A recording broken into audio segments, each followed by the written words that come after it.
natin mga ka-JP Natics. Kala ko ba sabi ni Sara Duterte, she want a bloodbath? Bakit ngayon sa kanilang pagsagot ad cautelam mga kababayan sa kanilang ibinigay ng Senate Impeachment Court ay tila iniiwasan na ito ni Sara Duterte. Ang kanilang sagot mga kababayan ay i-dismiss daw po ang impeachment dahil ito daw po ay scrap of paper. Sagot naman po mga kababayan ng tagapagsalita ng Kongreso or ng atin pong tawag dito, yung mga abogado laban sa kanya ng prosecutors, ay bakit mo sinasagot kung ito ay scrap of paper? Pakinggan natin mga ka-JP Natics. Thank you, Mela. Let us now turn to Bibian Gulia from ABS-CBN 2. Bibian, please proceed with your questions. Attorney, magandang hapon po. Kunin ko lang po yung komento ninyo dito sa pahayag dito sa answer ad cautelam ni Vice President Duterte. Sinasabi po niya dapat i-dismiss ang complaint dahil na-violate daw po yung 1-year bar rule. So void ab initio raw po itong reklamo. And number 2, sabi po niya, there are no articles of impeachment before the court after the order to return it to the House at wala raw pong naging presentasyon ng articles before the impeachment court as required in the Senate rules. So yun po yung basis niya for calling for the dismissal. Bobo, no? Mga kababayan, ako kahit hindi sumagot si Attorney Bukoy dito, alam ko to eh. Mga kababayan, pagdating po sa tawag dito sa article of impeachment, kapag may complaint, dadaan ito sa Committee on Justice. Mga ka-JP Natics, yun yung inahanap nila, hindi daw dumaan sa Committee on Justice. Ang tanong sa kanila, di ba ang proseso, ang tamang procedure, kapag halimbawa mga kababayan, hindi sila nakakuha ng 2/3 ng boto ng mga kongresista natin, definitely, mga kababayan, ito ay dadaan dun sa Committee on Justice. By having the 2/3 votes, mga ka-JP Natics, it will jump immediately or it will, hindi na po nila dadaanan yung Committee on Justice because ang tawag dito, yung mismong article of impeachment or yung impeachment complaint is the article of impeachment itself. Magtalaga nung Sara na to. Okay, let's break down your question kasi multiple eh. Ano po yung una ninyong katanungan? Yung void ab initio dahil daw po na-violate yung 1-year bar rule. Yan ho ay liliwanagin namin doon sa reply. Ayokong prematurely sagutin yan sapagkat yan ho lahat ay ilalahad pag-file namin ng reply. Yung pangalawa niyong tanong, sinasabi niya na wala namang articles of impeachment. Ang articles of impeachment ho ay nandiyan, nasa impeachment court. Tama. Yung articles of impeachment ay ikinalakip doon sa writ of summons na isinerve sa kanya. Kaya siya nakasagot. Kaya siya nakasagot, buhay na buhay ang articles of impeachment. Ngayon, regardless of the defect ng answer, dahil nga ad cautelam, hindi kinikilala yung jurisdiction ng impeachment court, we welcome this dahil uusad na po tayo ngayon. Oo. Yun ang maganda Ang importante, tumuloy tayo sa pre-trial, tumuloy tayo sa trial. Yung finally, yung pangatlo, sinasite niya na hindi tama na mag-proceed to trial dahil sinite niya yung may kamalian sa proseso at sinasabi niya yung impeachment rules number 1013, I think, 1013, na sinasabi na dapat i-exhibit ng prosecution ang articles of impeachment. They are citing a rule that does not exist. Sapagkat ang nag-sponsor po nitong resolution na to, na ipasa itong impeachment rules na ito, ay si Senator Coco Pimentel. yan ho ay hindi na-aprobahan ng Senado. So, wala ho yan sa impeachment rules. Ang effective, what governs the impeachment rules now ay yung Senate Resolution number 39 na walang nakasaad doon na dapat mag-exhibit o magpresenta ang prosecution ng articles of impeachment bago panagutin o bago pasagutin ang nasasakdal na opisyal. Yun yung hinahanap nila, mga kababayan, which is, sabi ko nga sa inyo, iba-bypass na yon by having the 2/3 votes. Ano ba naman to? Pati yung mga abogado, 16 na abogado yan. Sabi ng mga analyst, magkano ang inyo daw appearance, entry of appearance, magkano yon, mga kababayan? 40 million na daw each. Oh, tapos iba pa yung per ora, iba pa yung para sa yung mga special na ginagawa, pagsagot sa mga ganito ganyan. Ano daw yon, mga kababayan, milyones daw. Diyos mio, tapos 16 na abogado, mga kababayan, usapin ang article of impeachment, ginagago nyo pa. Ano to, hindi nyo ba maintindihan o talagang sinasadya nyo? Dahil ang hinahanap talaga nila dito, wala silang maisagot na facts, okay? Walang facts na sinasagot ang kampo ni Sara. Kaya gumagamit sila ng taktika ng procedural. Gusto nila itong matapos via technical, mga kababayan, kasi nga alam nila talo sila eh. So yung sinasite nilang rule doesn't exist. Wala ho yun.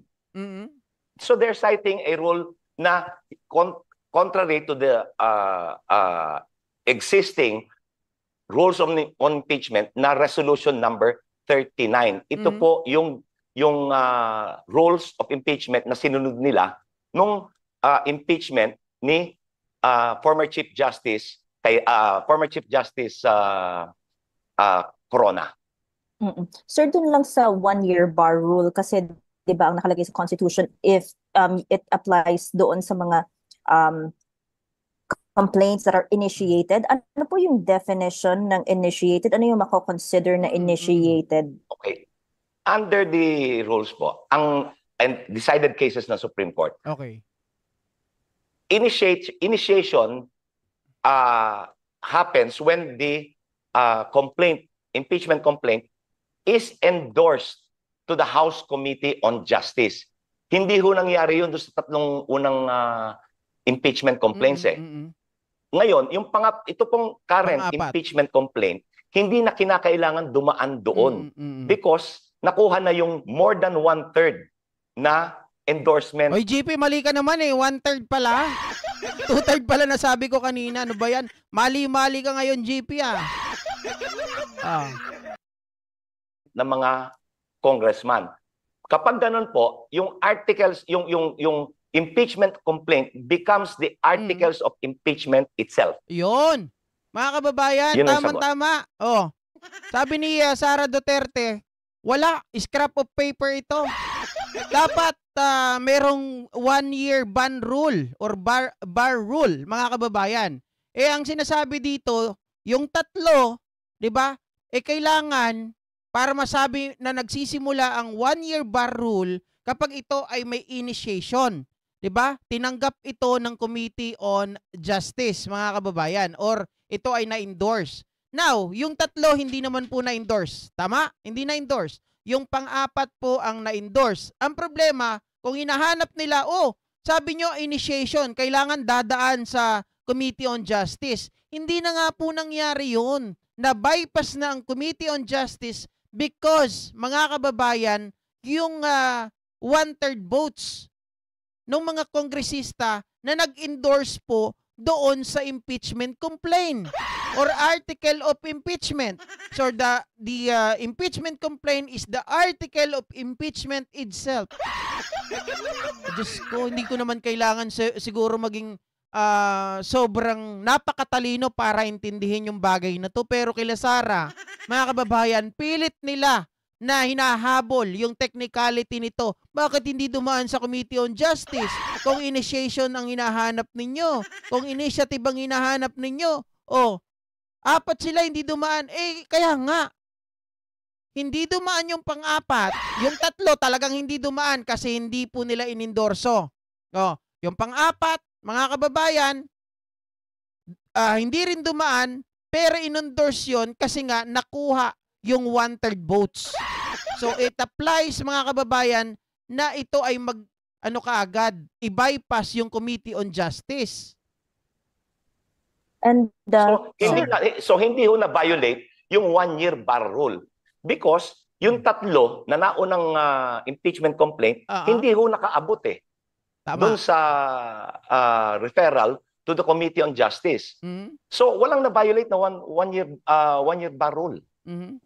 Huli na lang from my end, Attorney, what can you say that the Vice President previously issued statements na she wanted a bloodbath, pero itong kanyang action, yung kanyang answer ad cautelam is calling for a dismissal of the complaint, and matutuloy pa po ba yung trial? Matutuloy para ho sa prosecution dahil sumagot siya, matutuloy ang trial. Yung kanyang sagot, wala ho siyang factual nor legal grounds ukol doon sa mga factual allegations ng impeachment complaint. It was all procedural. Ito yung tinatawag na wagging the dog. Wagging the dog. Mas pinapalitaw na mas importante ang procedure kesa constitutional law and principles, substance. Ang importante is the substance. Those who cannot address the substance, they rely on technical procedures. Which is what she did here.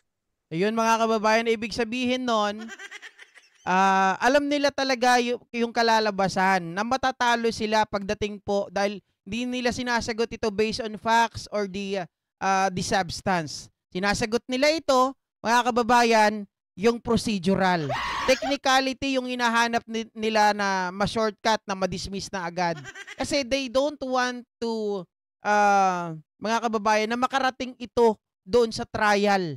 Diba? Kasi nga doon, pag nakarating sa trial, mabubuking sila. At kapag dumating sa trial, ang isang kinatatakutan nito mga to, mga ka-GP Natics, lalong-lalo na si Sara, yung talagang bank account. Bakit, GP? Marami po talagang nakatago doon. Bakit ko nasabi na maraming nakatago doon? Mismong si Ombudsman Martires, di ba? Siya yung, kumbaga siya yung nagko-cover kay Digong nung panahon na yun Naglabas pa ng na presidential, ano ba tawag doon? Yung order. Di ba?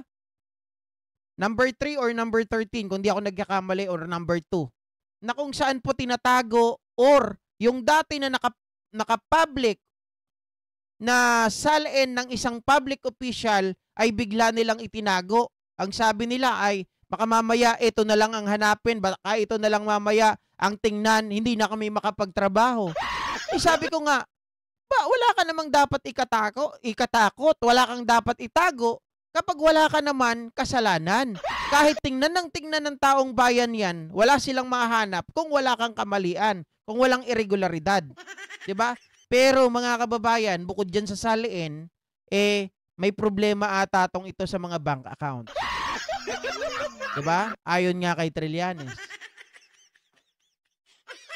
Sabi ni Francisco Diaz, hindi naman bloodbath si Bat.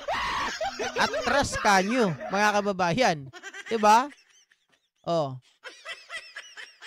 Ginagawa na ng paraan nila ba to Amy Bongo, Binoy Marcoleta para ma-dismiss agad kasi mabubuko lahat ng baho ni Inday. Tama. Baka nga itong mga taong nabanggit mo, Sir Leo, ay kasama dun sa payroll. Diba? Kaya ayaw nilang mahalungkat yung bank accounts na mag-aamang Duterte. Tapos sabi rito. Ayan 'di ba? Vice President Sara Duterte is seeking for the nababasa nyo pala, sorry. Kala ko hindi nyo nababasa Is seeking for the dismissal of the 4th impeachment complaint filed against her. This follows her formal response to the Senate summon related to the impeachment charges. 35 pages pala yun, mga kababayan. Sa dami ng abogado mo, yabang-yabang mo noon, sabi mo, I want a bloodbath, mga kababayan. Oh. Actually, sa 16 na abogado ninyo, 18 sa Senado, 'di ba? Tapos doon pa sa ICC, mga kababayan, kung tutusin, mga premyado ng mga abogado 'yun. O bakit ayaw nyong lumaban diyan sa trial mismo para mapatunayan na wala kang kasalanan? Bakit inaharang nyo sa umpisa pa lang? Oh. 'Di ba? There must be something wrong. 'Di ba? There must be something that you are hiding. Definitely. Wala naman po siguro, mga kababayan, kung ikaw ay walang kasalanan, palagay ko mas gugustuhin mo to defend yourself, to show them that they are wrong, 'di ba? Para maipamukha mo sa kanila na wala talaga akong kasalanan. This is a politically motivated acts. Oh, ganun lang 'yon. Pero since you wanted to dismiss it immediately, your bloodbath, mga kababayan, is a big budol. Sabi ni Elvira Flores, yung bloodbath naging bluffbath. Bluff lang pala, no? Ay, Amboy Pasqua, salamat. O, ito naman, mga kababayan.